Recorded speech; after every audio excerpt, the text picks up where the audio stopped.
முன்னாள் பிரதமர் மன்மோகன் சிங்கின் இறுதி ஊர்வலம் காங்கிரஸ் தலைமை அலுவலகத்திலிருந்து இன்று காலை 9:30 மணிக்கு தொடங்கும் என்று அறிவிக்கப்பட்டுள்ளது.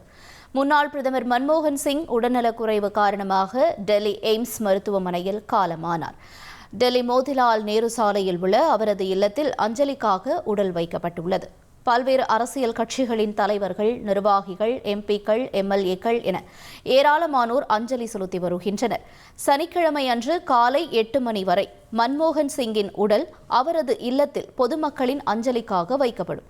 பின்னர் அக்பர் சாலையில் உள்ள காங்கிரஸ் தலைமை அலுவலகத்திற்கு கொண்டு செல்லப்பட்டு அங்கு 8:30 மணியிலிருந்து காங்கிரஸ் கட்சியினரும் தொண்டர்களும் பொதுமக்களும் அஞ்சலி செலுத்த அனுமதிக்கப்படுவார்கள். தொடர்ந்து காலை 9:30 மணிக்கு மன்மோகன் சிங்கின் இறுதி ஊர்வலம் தொடங்கும் என்றும் தெரிவிக்கப்பட்டுள்ளது.